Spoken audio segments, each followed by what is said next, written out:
हाय दोस्तों, मैं अनिल आप सभी का आपके अपने चैनल में स्वागत करता हूं। मैंने जैसा कि कहा था कि आपको वर्गमूल के लिए मैं सीरीज चलाऊंगा, तो 3 पार्ट 4 पार्ट में मैं वीडियो दूंगा इसका बेसिक्स का। बाकी आगे सवाल करेंगे तो उसके लिए अलग वीडियो दूंगा।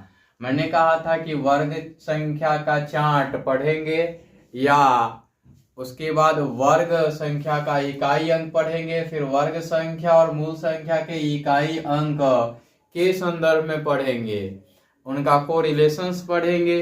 इसी वीडियो में पढ़ेंगे। 3 टॉपिक मैंने बता दिया है। नंबर 1 तो हमने पढ़ लिया, बाकी नंबर 2, नंबर 3, नंबर 4 ये हम एक ही वीडियो में करेंगे। बाकी आगे के लिए हम वर्ग निकालने की विधियों के संदर्भ में एक वीडियो बनाएंगे। उसके बाद हम कुछ महत्वपूर्ण प्रारूपों को पढ़ेंगे। इसके अतिरिक्त जब सवाल करने होंगे तो उनके लिए अलग वीडियो में बना दूंगा। चलिए आइए देख लेते हैं। हमने लिखा है वर्ग संख्या चार्ट और एक बॉक्स बनाया हुआ है।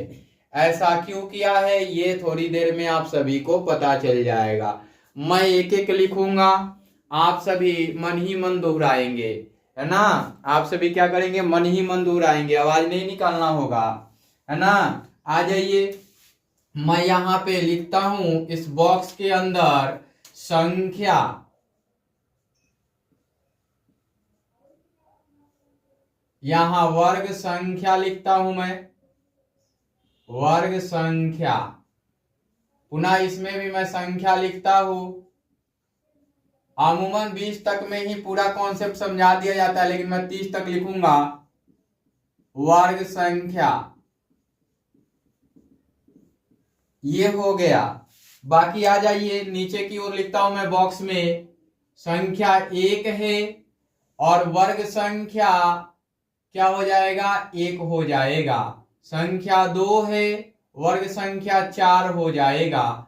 संख्या 3 है, वर्ग संख्या 9 हो जाएगा। संख्या 4 है, वर्ग संख्या 16 हो जाएगा। यहाँ संख्या 5 है, वर्ग संख्या 25 हो जाएगा। संख्या 6 है, वर्ग संख्या 36 हो जाएगा। संख्या 7 है, वर्ग संख्या 49 होगा। संख्या 8 है, वर्ग संख्या 64 होगा। संख्या 9 है, वर्ग संख्या 81 होगा। संख्या 10 है तो वर्ग संख्या 100 होगा। संख्या 11 है तो वर्ग संख्या 121 होगा। संख्या 12 है तो वर्ग संख्या 144 होगा।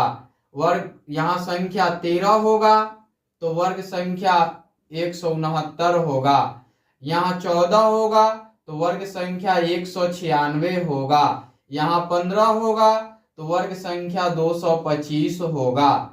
यहाँ पे 16 हुआ तो वर्ग संख्या 256 होगा। यहाँ 17 हुआ तो वर्ग संख्या 289 होगा, है ना। यहाँ 18 होगा तो वर्ग संख्या 324 होगा। यहाँ 19 होगा तो वर्ग संख्या 361 होगा।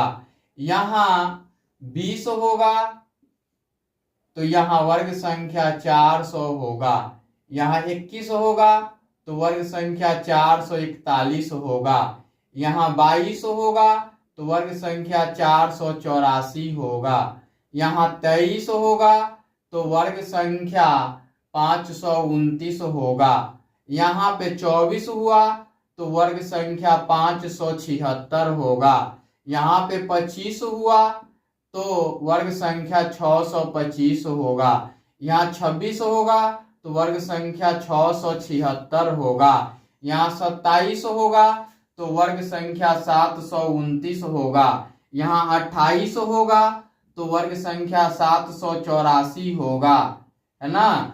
यहाँ 29 होगा तो वर्ग संख्या 841 होगा। यहाँ 30 होगा तो वर्ग संख्या 900 होगा। ये पूरा याद होना चाहिए आपको। कोशिश कीजिए कि 40 तक मिनिमम याद रहे। अगर 100 तक याद होता है तो काफी आसान हो जाएगा, है ना। इतना तो समझ गए होंगे, मन ही मन दोहरा भी लिए होंगे। चलिए आ जाते हैं आगे की ओर। यहाँ पे अब आपको पढ़ना क्या है, वर्ग संख्या के इकाई अंक, वर्ग संख्या के इकाई अंक। क्योंकि हमने वर्ग संख्या चार्ट पढ़ा दिया, अब वर्ग संख्या के इकाई अंक ये दूसरा था, ये दूसरा था, है ना। अब हम तीसरे के ऊपर आते हैं, हम तीसरा भी यहीं लिख लेते हैं, चौथा भी यहीं पढ़ लेंगे। वर्ग संख्या का इकाई अंक, unit digits of a square number, है ना, ऐसा होगा। तो वर्ग संख्या का इकाई अंक क्या क्या हो सकता है, यहां देखिएगा। एक के लिए एक है, इधर भी देखिए एक के लिए एक है, यहां भी देखिए एक के लिए एक है। जिन संख्या के इकाई अंक एक हैं उनके वर्ग संख्या के इकाई अंक एक हैं, यानी एक एक होंगे। तो वर्ग संख्या के इकाई अंक में लिखेंगे, ऐसा लिखेंगे, यहां लिखेंगे वर्ग संख्या के इकाई अंक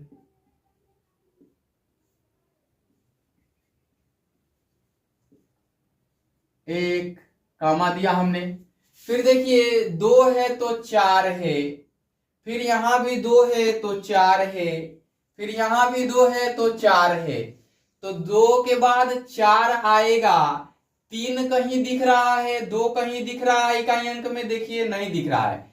एक है, चार है, नौ है, छ है, पांच है, छ है, नौ है, चार है, एक है। देखिए एक चार नौ छ, एक चार नौ छ, और बीच में पांच, है ना। तो एक आएगा, चार आएगा, पांच आएगा, छ आएगा, नौ आएगा।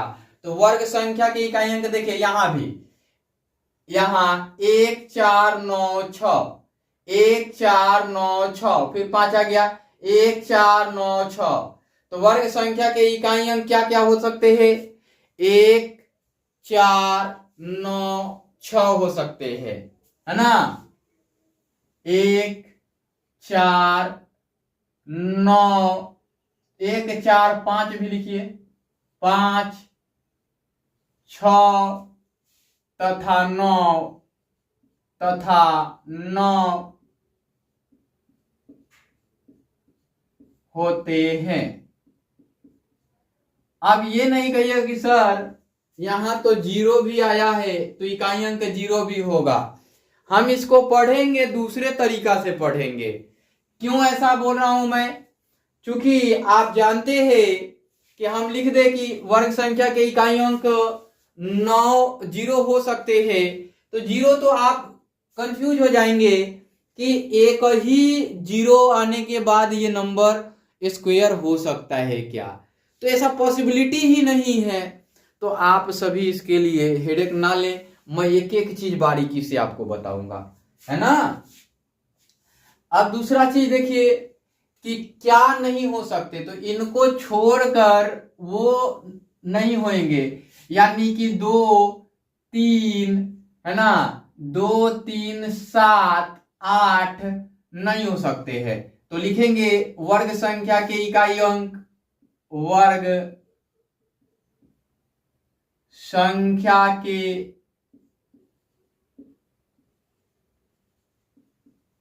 इकाई अंक दो तीन सात तथा आठ नहीं हो सकते हैं, नहीं हो सकते हैं, ये होगा। अब एक और चीज समझिए कि इसमें अगर इकाई अंक सम हो तो वर्ग संख्या के इकाई अंक सम होंगे, ऐसा हम पढ़ेंगे सह रिलेशंस में।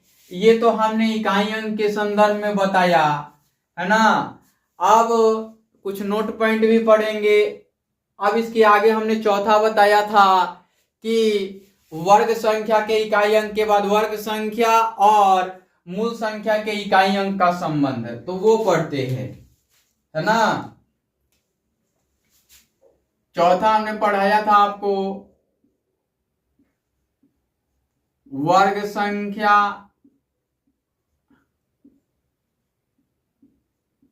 और मूल संख्या के इकाई अंक के बीच संबंध, के इकाई अंक के बीच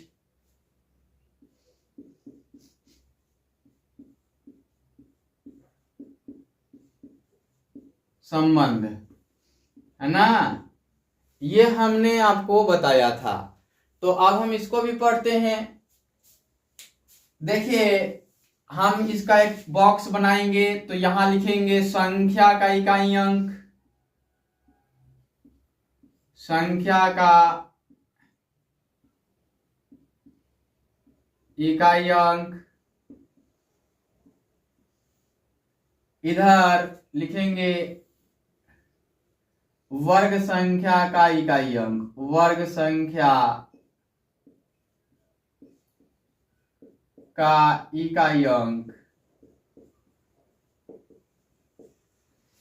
देखिए संख्या यहां एक है, तो हमने बताया कि एक का एक होगा, बाकी दो का चार होगा, तीन का नौ होगा, चार का छह होगा इकाई अंक, पांच का पांच ही होगा, छह का छह होगा, सात का नौ होगा, आठ का चार होगा, नौ का एक होगा। तो देखिए एक और नौ का इकाई अंक एक है। देखिए एक का इकाई अंक एक है, नौ का इकाई अंक भी एक है, यानी कि एक और नौ का इकाई अंक एक होगा वर्ग संख्या में। ये हुआ आपका पहला। दूसरा मैं लिखूं कि 2 और 8 का इकाई अंक 4 होता है। देखिए 2 का भी इकाई अंक 4 है और 8 का भी इकाई अंक 4 है। 2 का इकाई अंक भी 4 है, 8 का इकाई अंक भी 4 है, 8 का इकाई अंक भी 4 है।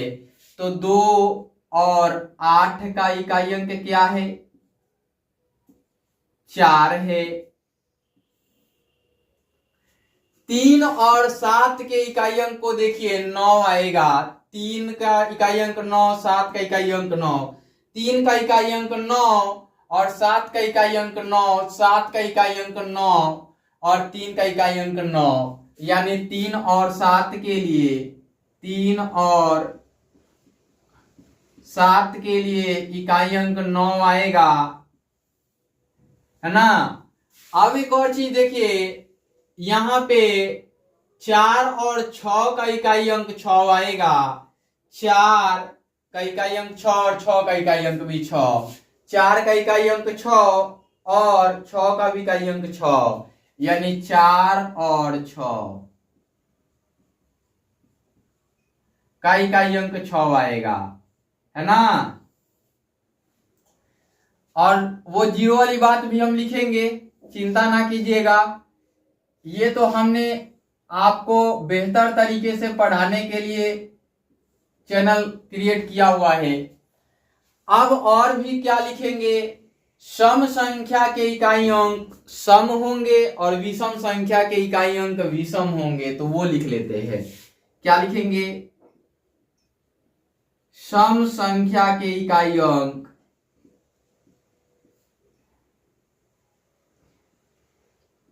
के वर्ग के इकाई अंक सम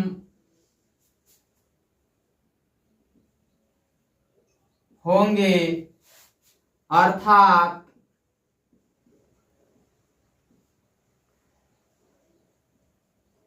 सम संख्या के वर्ग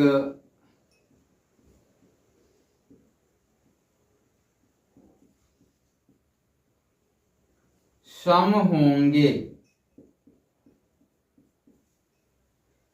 दूसरा लिखेंगे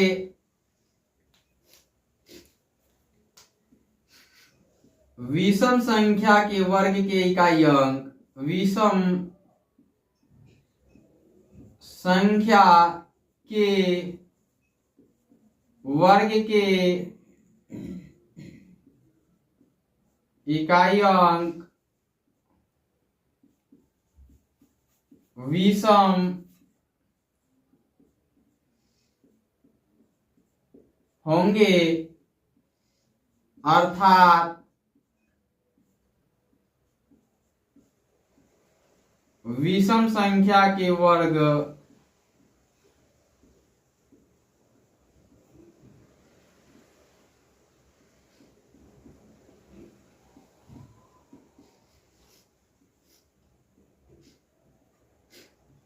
विषम होंगे।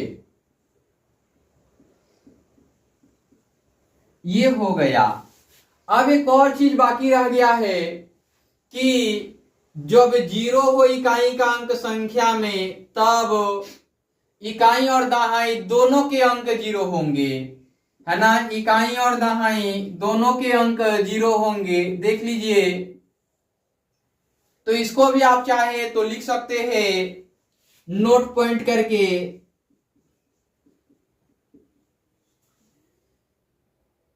जब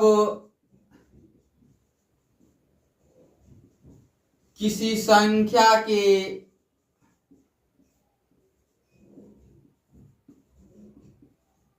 इकाई अंक शून्य अर्थात जीरो हो, तो उनके वर्ग संख्या के इकाई एवं दहाई के अंक, वर्ग संख्या के इकाई एवं दहाई के अंक शून्य अर्थात कि जीरो होंगे।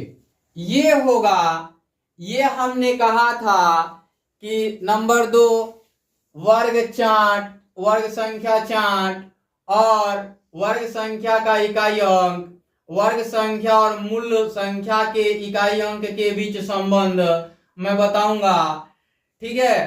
तो यहाँ एक चीज देखिए, 1 और 9 10, 2 और 8 10, 3 और 7 9, 3 7 10, 4 6 10, यानी कि 2 नंबर ऐसा है जो जोड़ने के बाद 10 आता है, उनका इकाई अंक सेम आएगा, उनका इकाई अंक सेम आएगा। बाकी आपको मैं आगे की ओर कंटिन्यू करूंगा, वर्ग निकालने की विधियां और कुछ महत्वपूर्ण प्रारूप तब बताऊंगा कि कैसे आगे बढ़ेंगे। बाकी ये चार्ट आपको याद कर लेना होगा, ये कॉन्सेप्ट प्रत्येक लाइन याद कर लेना होगा, ताकि आपको कोई भी सवाल करने में आसानी हो, है ना। इस वीडियो में इतना ही रहते हैं, फिर मिलते हैं अगले वीडियो में। Bye bye, take care.